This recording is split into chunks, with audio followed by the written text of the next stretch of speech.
Il-kriżi tal-għoli tal-ħajja qed tkompli taffettwa lill-familji Maltin u Għawċin bil-paga mhux qed isservihom sal-aħħar tax-xahar iżda l-gvern ta' Roberta Bela jinsab kompletament distakkat minn din ir-realtà tan-nies. Dan kien il-messaġġ li twassal waqt konferenza tal-aħbarijiet li saret il-ġimgħa filgħodu u li kienet indirizzata mix-Shadow Minister għall-ġlieda kontra l-għoli tal-ħajja Ivan Castillo u l-kandidat għall-elezzjoni ġenerali Joseph Grech fejn tkellmu fuq l-isfida tal-għoli tal-ħajja u żieda fil-prezzijiet. Ix-Shadow Minister Ivan Castillo refera għal stħarriġ tal-NSO li ġie ppubblikat il-ħamis u li wera li l-għoli tal-ħajja f'pajjiżna għadha ferm akbar mill-medja Ewropea. Huwa qal li permezz dan l-istħarriġ jidher biċ-ċar il-gvern ta' Roberta Bela mhux qed jindirizza din il-problema u fakkar ukoll fil-proposti tal-Partit Nazzjonalista brabta mal-għoli tal-ħajja fosthom li l-kola ma tiġix intaxxata li jkun hemm pjan ekonomiku ġdid u li l-ewwel 10,000 euro mill-part-time u l-overtime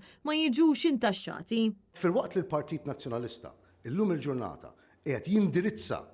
il-sitwazzjoni, qiegħed jindirizza u jagħti proposti konkreti kif jista' jgħin il-familji Maltin u Għawċin, il-Gvern Laburista kompletament raqat, kompletament mhuwiex qed jagħti każ is-sitwazzjoni li hawn f'pajjiżna u qed iħalli il-familji Maltin u Għawċin ibatu. Min-naħa tiegħu il-kandidat tal-elezzjoni ġenerali Joseph Grech saħaq li l-Partit Nazzjonalista ilu jgħid li l-għoli tal-ħajja hija sfida u li kellha tiġi indirizzata b'mod aktar serju u rrefera għal sħarriġ li wera li fl-aħħar 5 snin il-paga medja beqgħet l-istess fil-waqt li l-ħajja kompli tola. Huwa saħaq fuq l-importanza li jissawru niċeċ ekonomiċi ġodda bilan li jinħolqu aktar impjiegi ta' kwalità għal poplu Malti u Għawċi. Il-Partit Nazzjonalista ikompli b'dan il-pjan tiegħu, b'dan il-pjan serju ta' kif nistgħu nindirizzaw il-problema tal-għoli tal-ħajja mhux